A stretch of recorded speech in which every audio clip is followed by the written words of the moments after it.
Hello my dear students, how are you all guys. I hope आप सभी बढ़िया नहीं सुपर डुपर बढ़िया होंगे। तो स्वागत है आप सभी का। सबसे पहले तो हैप्पी होली। तो चलिए बातों का सिलसिला कुछ आगे बढ़ाया जाए और टाइमलाइन की बात करी जाए। टाइमलाइन शोइंग की इन्वेंशंस इन कंप्यूटिंग टेक्नोलॉजी।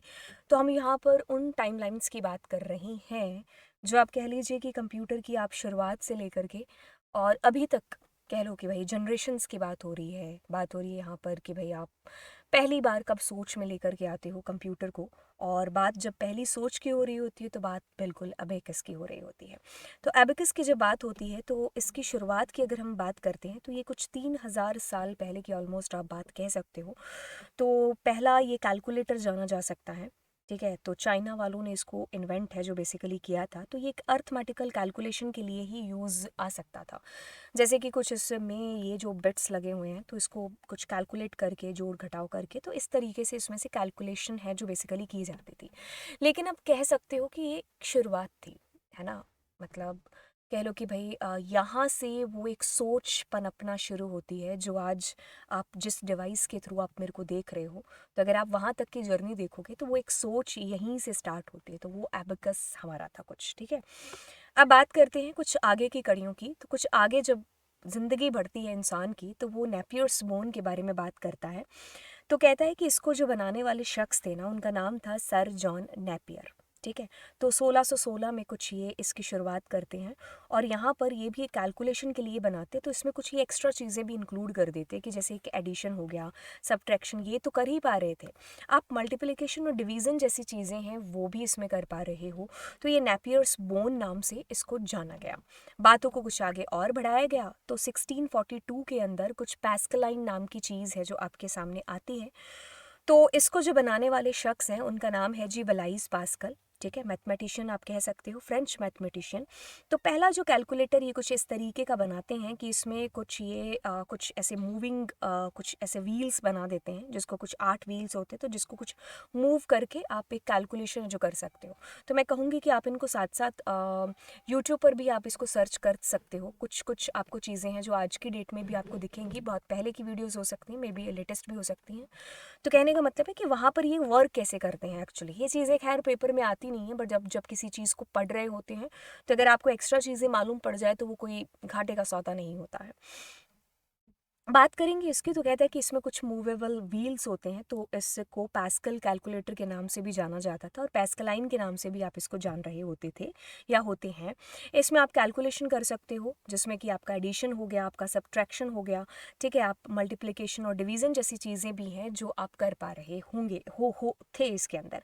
तो 1642 के अंदर ये पैस्कलाइन की बात है जो आपके पास में आती है। अब बातों को कुछ और आगे बढ़ाया गया तो आपके सामने जो आया वो आया जैकवर्ड्स कार्ड। ठीक है, जैकवर्ड्स कार्ड का जो शुरुआत कह सकते हो जोसेफ मरिया है जो जिन्होंने इसको डेवलप किया था 1801। देखिए साल कोई भी बराबर नहीं हो सकता कि अगर आप कहीं किसी वेबसाइट को पढ़ने जाएंगे तो हो सकता है उसमें 2-4 साल ऊपर नीचे हो, क्योंकि कोई ऐसे कॉपी पेन लेकर के तो नोट करने बैठा नहीं था। ये सारी चीज़ें आसपास की हैं जो आप इमेजिन कर सकते हो। 1801 के आसपास की चीज़ आती है कि इसमें वेविंग पैटर्न था। एक तरीके से आप कह सकते हो कि इसमें पंच कार्ड जैसी चीज़ें थी। तो ये आपको दिखाई दे रहा है ना, तो इसमें पंच कार्ड जैसे होल थे तो उसके थ्रू ही है जो कैलकुलेशन वगैरह हो पाती थी। तो पंच कार्ड की एक तरीके से शुरुआत हो चुकी थी यहाँ पर। फिर आते हैं जी हमारे चार्ल्स बेबेज जिनको फादर ऑफ कंप्यूटर के नाम से भी है जो जाना जाता है। तो आज जो डिवाइस आपके हाथ में है, कंप्यूटर है, ये सारी इन्हीं की देन है। तो मतलब एक सोच जो भरने वाले इंसान हमारे जो है चार्ल्स बेबेज 1837 के करीब एक एनालिटिकल इंजन की कुछ शुरुआत करते हैं। 34-37 आप कह सकते हो। ठीक है, आपको अलग अलग बुक्स में कुछ कुछ चीज़ें अलग अलग भी दिख सकती हैं। मैंने कहा ना साल कोई ऐसे कॉपी पेन लेकर के बैठा नहीं था। ठीक है, तो आसपास की चीज़ें होंगी आपको ध्यान, तो बस वो ठीक है। तो ये एक जो है स्टीम ड्रिवन था और ये कुछ इस तरीके से आपको दिखाई दे रहा था। तो ये जनरल मशीन कंप्यूटर था। तो आज की डेट में आप जितनी चीज़ें आप देख पा रहे हो तो वो यहीं से उसकी सोच है जो पनपी थी। बात करेंगे टैबुलेटिंग मशीन के बारे में तो हरमन हॉलरिथ नाम का जो बंदा था 1890 के करीब, तो उसने इसको बनाया था और इसको आप कह सकते हो फर्स्ट स्टेप टुवार्ड्स प्रोग्रामिंग। ठीक है, तो इसमें भी पंच कार्ड वगैरह का बेसिकली यूज़ होने लग गया था। एंड ये कुछ इस तरीके से आपकी टैबुलेटिंग मशीन थी। फिर टर्निंग मशीन की बात आती है तो ये कुछ इस प्रकार से दिखाई दे रही थी। 1937 के करीब की बात है कि ये जो टर्निंग मशीन है, ये बात ऐसे करती है कि the Turing machine concept was general purpose programmable machine. तो general purpose programmable machine that was capable to solve any problem by executing the program stored on the punch card. इसमें भी बेसिकली पंच कार्ड का ही use है जो आप कह सकते हो। तो ये टर्निंग मशीन आपकी कुछ इस तरीके से। सो फिर आते हैं जी ईडी वैक और ENIAC हमारे कंप्यूटर्स। तो इनकी फुल फॉर्म अपने आप में काफ़ी इंपॉर्टेंट है, electronic discrete variable automatic computer. फिर जो ENIAC है वो कहता है कि electronic numerical integrator and computer. John von Neumann ने इसको कुछ इंट्रोड्यूस किया था। John von Neumann introduce the concept of stored program computer which was capable of storing data as well as program in the memory. मतलब memory का जो concept है ना वो पनप चुका था, तो आप डेटा को स्टोर सेव करने लग चुके थे। तो EDVAC और हमारा जो ENIAC है कंप्यूटर वो developed based on this concept, memory वाले कंसेप्ट पर। 1945 के आसपास की बात है जो कह सकते हो। अगर आपको टाइमलाइन यहाँ पर शो किया जाए जो कि NCERT क्लास 11th क्लास के अकॉर्डिंग है, तो इसमें 500 BC के अकॉर्डिंग आप कह सकते हो कि आपके एबेकस की शुरुआत हो चुकी थी। 3000 साल पहले की बात करें तो पैस्कलाइन आता है जी ब्लाइस पास्कल। कैलकुलेटिंग मशीन इन्होंने बनाई, इसको पैस्कल कैलकुलेटर या पैस्कलाइन भी बोला गया। सबट्रैक्शन एडिशन जैसी चीज़ें आप कर पा रहे थे। एनालिटिकल इंजन आता है चार्ल्स बेबिस का, तो ये 1834 के आसपास की बात होती है। फिर 1937 के आसपास की जो बात हो नहीं 1890 के आसपास की बात होती है। टैबुलेटिंग मशीन की बात है। इसका जो थोड़ा सा ईयर आप देख लेना, मैंने पीछे कौन सा बताया यहाँ पर, अदरवाइज थोड़ा सा सर्च भी कर लेना। ठीक है, नहीं 1890 है, 1937 में टर्निंग मशीन है जो आती है, दैट इज़ करेक्ट है ना। ओके, फिर आपका आता है टर्निंग मशीन। तो टर्निंग मशीन जो आपकी बेसिकली है वो कह लो कि भाई इसमें प्रोग्रामिंग पर्पस के लिए, तो प्रोग्रामिंग की आप शुरुआत भी कह सकते हो यहीं से, है ना। टैबलेटिंग मशीन से कह सकते हो। फिर टर्निंग मशीन में उसको थोड़ा सा आप कह लो पंच कार्ड वगैरह यूज़ करके थोड़ी सी चीज़ें और एक्सटेंड कर दी गई, है ना। EDVAC ENIAC ये जॉन वॉन न्यूमन ने इसको कुछ इंट्रोड्यूस किया था। ठीक है, तो ये आपका कंसेप्ट आ गया था यहाँ पर प्रोग्राम्स को, डेटा को स्टोर करने का। 1947 के आसपास ट्रांजिस्टर्स की बारी आती है। तो यहाँ से ट्रांजिस्टर्स का मतलब है कि जो आपकी फर्स्ट जनरेशन में कहीं कंप्यूटर्स के अंदर जो वैक्यूम ट्यूब्स यूज़ हो रहे थे, तो हमने उसको रिप्लेस करके ट्रांजिस्टर्स की दुनिया में कदम हमने रख दिया था। ठीक है, तो ये हमारे जो थे। फिर इंटीग्रेटेड IC, हमारे इंटीग्रेटेड सर्किट्स की शुरुआत हो चुकी थी थर्ड जनरेशन के अंदर। तो 1970 के आसपास की बात है जब हमारे कंप्यूटर के जो साइज़ थे ना वो छोटे भी हो चुके थे और इंटीग्रेटेड सर्किट जो है हमारा वो भी स्टार्ट हो चुका था। अब बात करते हैं EDVAC जिसकी फुल फॉर्म आपको याद रखनी है ENIAC की, इंटीग्रेटेड सर्किट की, जो मैं कि आपको बता भी चुकी हूँ और आपको इनको याद करना है। बात करते हैं इस शख्स के बारे में जो सामने आपको दिखाई दे रहा है, जिनका नाम है हमारे चार्ल्स बेबिस। 1837 के करीब ये वो दुनिया के सामने एक चीज़ लेकर के आते हैं जिसकी वजह से शायद आज या कह लो कि भाई अगर ये वजह ना बनते तो थोड़ी लेट वजह बन जाती, बट बनती ज़रूर, है ना। बट इन्होंने वो वजह बना दी जिसकी वजह से हम इनको फादर ऑफ कंप्यूटर बोलते हैं।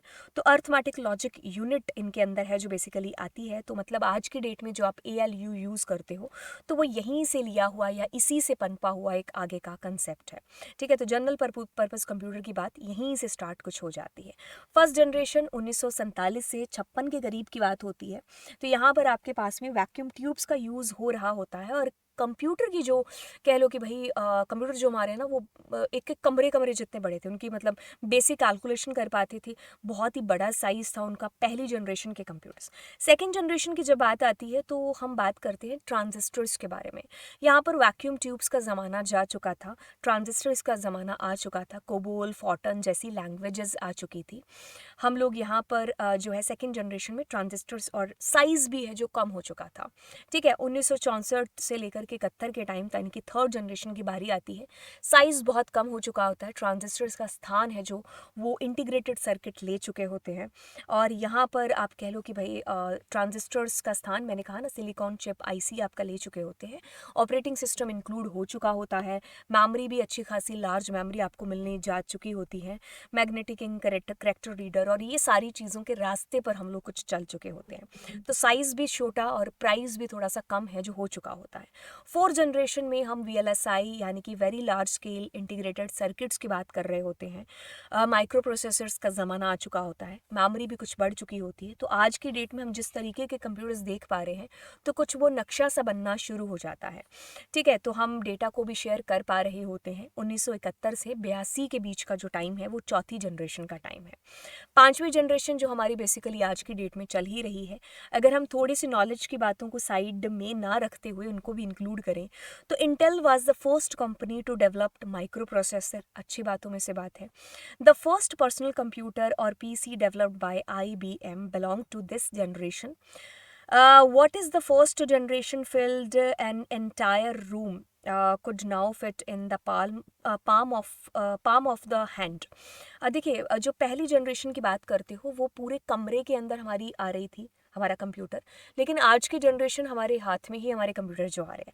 बाकी पर्सनल कंप्यूटर या माइक्रो प्रोसेसर के बारे में आपको बताया कि इंटेल ने पहला किया था, IBM ने पर्सनल पहला कंप्यूटर, है ना, ENIAC आप कह लीजिए, electronic numerical integrated and computer. इसका जो वेट था वो 27 टन के आसपास का था। बाबा रे बाबा, है ना। 1946 में आप कह लो कि इन्वेंट होता है, बहुत ही बड़ी लार्ज मशीन के करीब है। 5वीं जनरेशन जो 82 के आसपास चली और आज तक चलती हुई आ रही है। ठीक है, तो आर्टिफिशियल इंटेलिजेंस का टाइम है।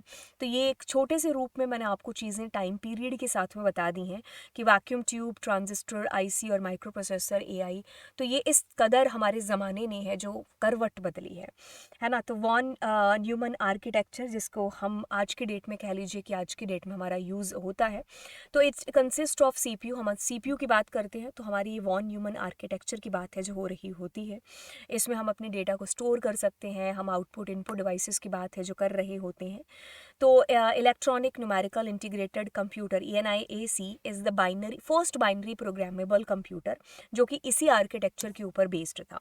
ठीक है, तो बाइनरी के कोड इसके ऊपर कुछ हैं जो लिखे गए, और आज की डेट में कह लो कि हम अपनी हाई लेवल लैंग्वेज के अंदर चीज़ें लिख रहे होते हैं और वो बाइनरी के अंदर हमारे कंप्यूटर में कन्वर्ट है जो हो रही होती है। खैर, ये सारी चीज़ों के बारे में आज की हमारी क्लास रही है आईए को डेडिकेट करते हुए। एंड चलिए, थैंक यू सो मच। आप लेक्चर को लाइक, शेयर एंड सब्सक्राइब ज़रूर कर रहे होंगे। Thank you so much. तो चलिए मिलते हैं आप लोगों से अगली क्लास में। Bye bye.